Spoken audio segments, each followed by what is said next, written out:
क्या आप कर्म में विश्वास रखते हैं? जानना चाहते हैं भगवद गीता, श्रीमद् भगवद गीता में लिखे कर्म के अनमोल वचनों को अपने जीवन में कैसे उपयोग करें? क्या आप जीवन में कर्म के असली रहस्य को जानना चाहते हैं? श्रीमद् भगवद गीता हमारे प्राचीन भारत के आध्यात्मिक ज्ञान को दर्शाता है। कहा जाता है शब्द भगवद का मतलब है भगवान और गीता का गीत यानी कि भगवान का गाया हुआ गीत। भगवान श्री कृष्ण ने महाभारत के समय कुरुक्षेत्र में भगवद गीता को अर्जुन के सामने समझाया था। भगवद गीता में कुल 700 संस्कृत छंद 18 अध्यायों के भीतर निहित है, जो कि 3 वर्गों में विभाजित है। प्रत्येक में 6 अध्याय हैं। इस जीवन में सफलता को पाने के लिए कर्म ही सबसे पहला और बड़ा रास्ता है। भगवद गीता में श्री कृष्ण जी ने कर्म से जुड़ी कुछ ऐसे अनमोल विचार और वचन को संसार के समक्ष रखा था, जो अगर मनुष्य अपने जीवन में अमल करे तो इस दुनिया की कोई शक्ति उसे किसी भी क्षेत्र में पराजित नहीं कर सकती। किसी दूसरे के जीवन के साथ पूर्ण रूप से जीने से बेहतर है कि हम अपने स्वयं के भाग्य के अनुसार अपूर्ण जिएं। हमें अपने जीवन में मेहनत करना चाहिए, दूसरों के जीवन की उन्नति और सफलता को भूलाकर अपने जीवन से नकारात्मक विचारों को दूर कर अपने भाग्य को उज्जवल बनाना चाहिए।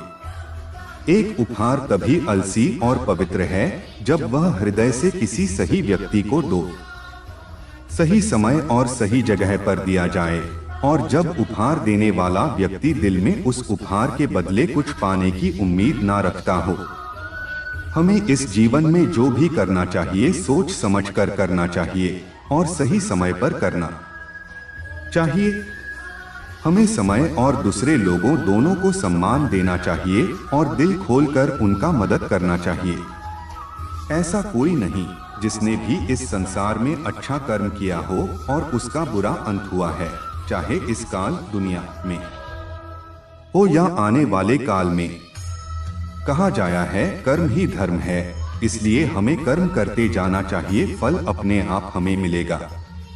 इस दुनिया में जितने भी लोग सफल हुए हैं, सब लोग अपने कर्म के लिए ही हुए हैं।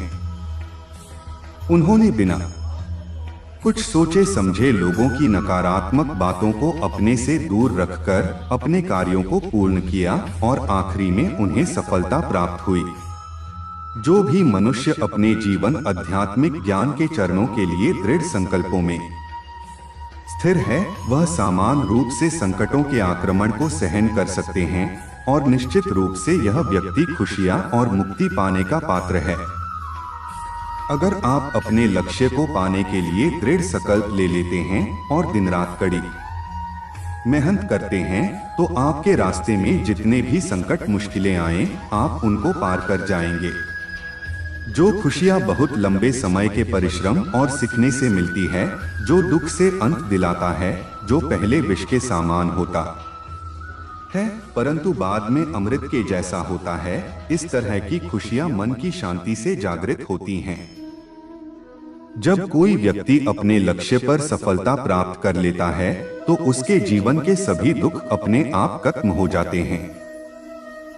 जीवन में नया उमंग और खुशियां भर जाती हैं।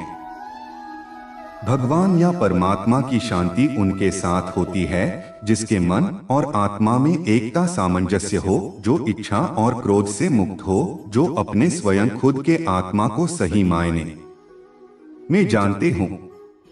सही मायने में जो मनुष्य क्रोध से मुक्त होता है और जिसके मन में एकजुट होने की इच्छा होती है, वह सच्चा होता है।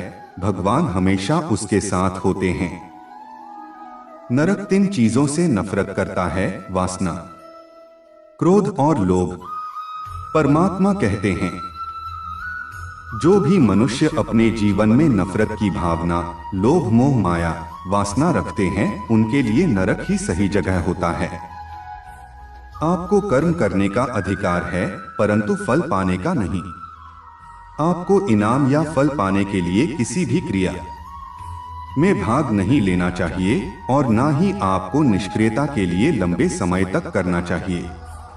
इस दुनिया में कार्य करें, अर्जुन, एक ऐसे आदमी जिन्होंने अपने आप को स्वयं सफल बनाया, बिना किसी स्वार्थ के, और चाहे सफलता हो या हार हमेशा एक जैसे।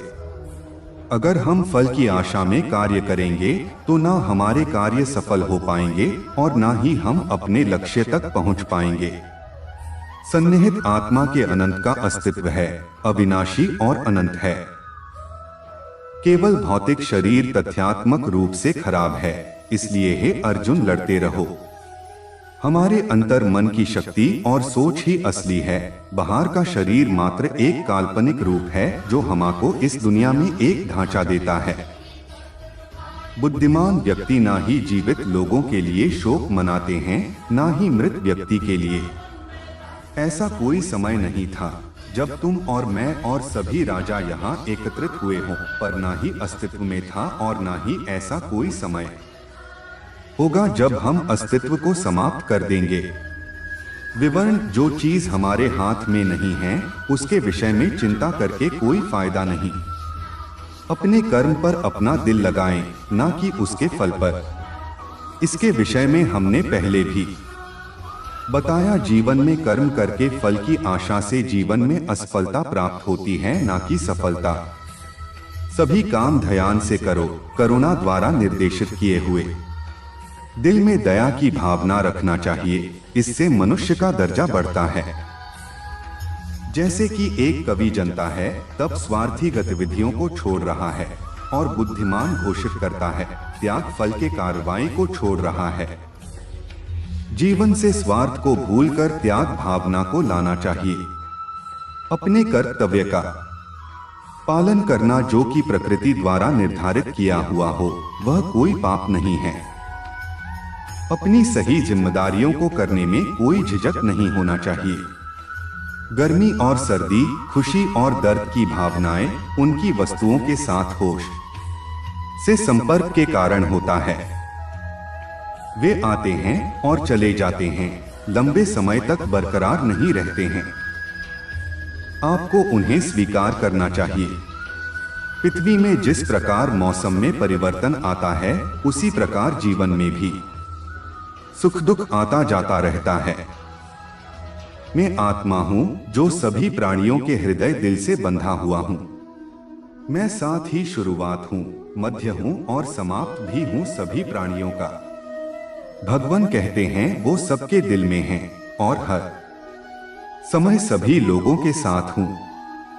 सभी वेदों में से मैं साम वेद हूँ, सभी देवों में से मैं इंद्र हूँ, सभी समझ और भावनाओं में से मैं मन हूँ, सभी जीवित प्राणियों में मैं चेतना हूँ। श्री कृष्णा प्रभु जी कहते हैं, वे मनुष्य हो या देवगण सभी जगह मौजूद हैं। हम जो देखते निहारते हैं वो हम हैं, और हम जो हैं हम उसी वस्तु को निहारते हैं। इसलिए जीवन में हमेशा अच्छी और सकारात्मक चीजों को देखें और सोचें। हमें हमेशा सकारात्मक चीजों को देखना चाहिए और सकारात्मक सोच रखना चाहिए, क्योंकि यह हमारे अस्तित्व को लोगों के सामने व्यक्त करता है। यह तो स्वभाव है जो कि आंदोलन का कारण बनता है। लोगों का स्वभाव और चरित्र ही आंदोलन को बढ़ावा देता है। वह मैं हूँ जो सभी प्राणियों के दिल हृदय में उनके नियंत्रण के रूप में बैठा हूँ, और वह मैं हूँ स्मृति का स्रोत, ज्ञान और युक्तिवाद संबंधी। दोबारा, मैं ही अकेला वेदों को जानने का रास्ता हूँ। मैं ही हूँ जो वेदों का मूल रूप हूँ और वेदों का ज्ञाता हूँ। भगवान कहते हैं वह इस विश्व के हर एक मनुष्य के दिल को नियंत्रण करते हैं और जीवन के सभी रहस्यों को ज्ञाता और सभी लीला के रचयिता भी हैं। बुद्धिमान अपनी चेतना को एकजुट करना चाहिए और फल के लिए इच्छा लगाव छोड़ देना चाहिए। आपका अपने ड्यूटी पर नियंत्रण है, परंतु किसी परिणाम पर दावा करने का नियंत्रण नहीं। असफलता के डर से किसी कार्य के फल से भावनात्मक रूप से जुड़े रहना सफलता के लिए सबसे बड़ी बाधा है, क्योंकि यह लगातार कार्यकुशलता को परेशान करके धैर्य को लूटता है। अगर आप कर्म के फल की चिंता करोगे तो डर पाओगे और यह आपका धैर्य कुशलता में असुविधा खड़ी करता है। इंद्रियों की दुनिया में कल्पना सुखों की एक शुरुआत है और अंत भी जो दुख को जन्म देता है। हे अर्जुन, जीवन में कल्पना करना छोड़ कर असली दुनिया पर नजर डालना बहुत जरूरी है, क्योंकि कल्पना बाद में बहुत दुखदायी होती है। मेरे प्रिय अर्जुन, केवल अविभाजित भक्ति सेवा को मैं समझता हूँ। मैं आपसे पहले खड़ा हूँ और इस प्रकार सीधे देख सकता हूँ। केवल इस तरह से ही आप मेरे मन के रहस्यों तक पहुँच सकते हो। परमात्मा की भक्ति से ही मनुष्य परमात्मा को समझ सकता है और प्रभु के मान की बात जान सकता है। हजारों लोगों में से कोई एक ही पूर्ण रूप से कोशिश प्रयास कर सकता है और वो जो पूर्णता पाने में सफल हो जाता है, मुश्किल से ही उनमें से कोई एक सच्चे मन से मुझे जानता है। सच्चे मन के व्यक्ति ही परमात्मा को सही रूप से जान सकते हैं। स्वार्थ से भरा हुआ कार्य इस दुनिया को कैद में रख देगा। अपने जीवन से स्वार्थ को दूर रखें, बिना किसी व्यक्तिगत लाभ के। एक योगी तपस्वी से बड़ा है, एक अनुभववादी और एक कार्य के फल की चिंता करने वाले व्यक्ति से भी अधिक। इसलिए हे अर्जुन, सभी परिस्थितियों में योगी बनो। भले ही सबसे बड़ा पापी दिल से मेरी पूजा तपस्या करे, वह अपने सही इच्छा की वजह से सही होता है। वह जल्द ही शुद्ध हो जाते हैं और चिरस्थायी अनंत शांति प्राप्त करते हैं। इन शब्दों में मेरी प्रतिज्ञा है, जो मुझे प्रेम प्यार करते हैं वह कभी नष्ट नहीं होते। मैं समय हूँ सबका नाशक, मैं आया हूँ दुनिया को उपभोग करने के लिए।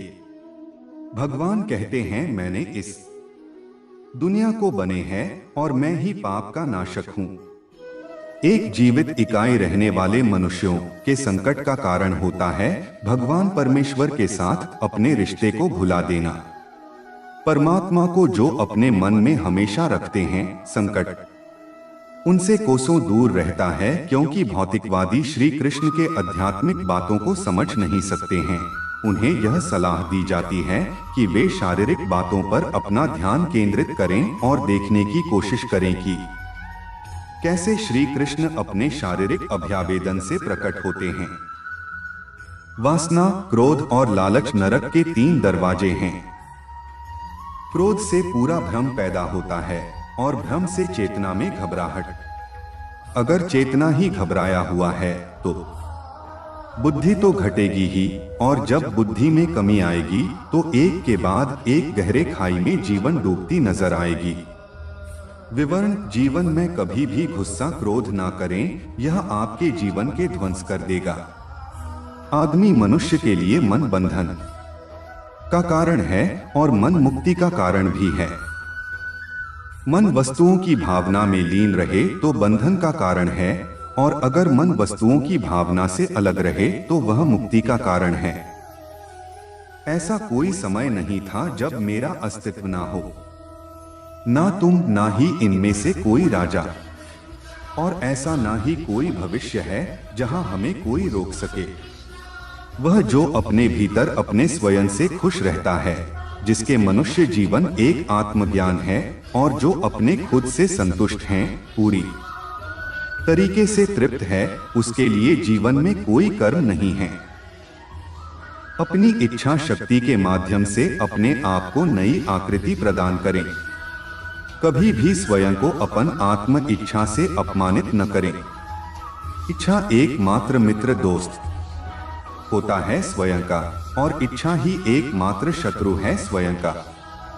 देवत्व का परम व्यक्तित्व कहता है, यह सिर्फ वासना ही है अर्जुन, जिसका जन्म चीजों के जुनून के साथ संपर्क होने के लिए हुआ है और बाद में यह क्रोध में तब्दील हो जाता है, और जो सभी इस दुनिया के भक्षण पापी दुश्मन है।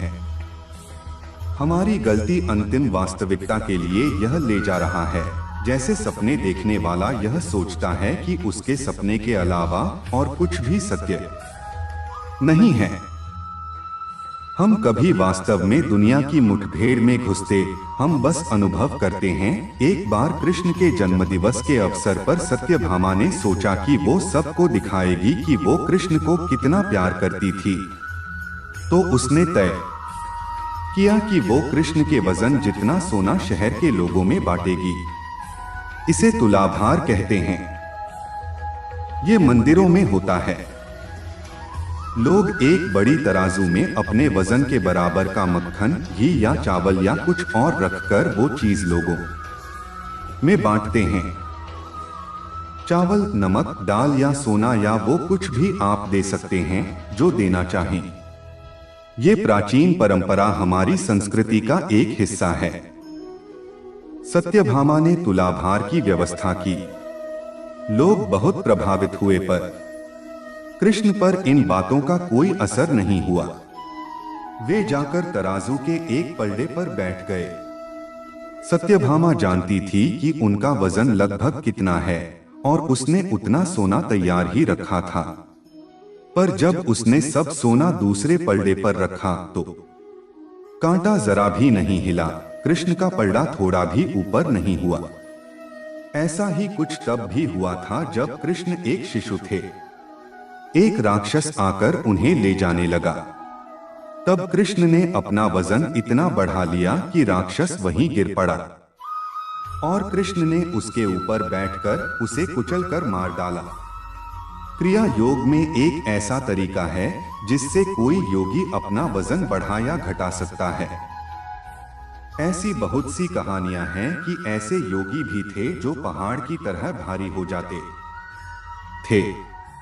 तो इस बार भी कृष्ण अपना वजन बढ़ाकर तराजू में बैठ गए।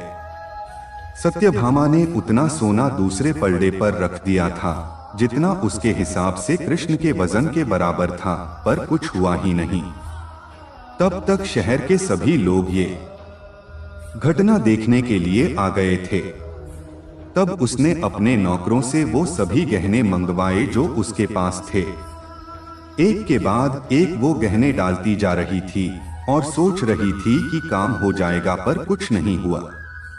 तब उसने वो सब कुछ भी रख दिया जो उसके पास था, पर पलड़ा जरा भी नहीं हिला। वो रोने लगी क्योंकि ये सब उसके लिए बहुत शर्मजनक था। सारा शहर देख रहा था और उसके पास पर्याप्त सोना नहीं था। वो जो हमेशा अपनी संपत्ति के बारे में इतनी घमंडी थी, उसके पास पर्याप्त सोना नहीं था और उसे समझ में नहीं आ रहा था कि वो क्या करे। तब उसने रुक्मिणी की ओर देखा जिससे वो बहुत जलती थी और हमेशा परेशान रहती थी। उसने रुक्मिणी से पूछा, अब मैं क्या करूं, क्योंकि ये बात सिर्फ मेरे लिए ही नहीं पर तुम्हारे और हम सब के लिए भी बहुत शर्मजनक है। मैं क्या करूं? तब रुक्मिणी बाहर गई और तुलसी के पौधे के 3 पत्ते उठा लाई। जैसे ही तुलसी के वे पत्ते उसने तराजू के दूसरे पलड़े पर रखे, कृष्ण का पलड़ा तुरंत ही ऊपर आ गया। दोस्तों, कैसी लगी ये वीडियो हमें कमेंट करके जरूर बताएं और चैनल पर नए आए हैं तो सब्सक्राइब करें। धन्यवाद। जय श्री कृष्ण।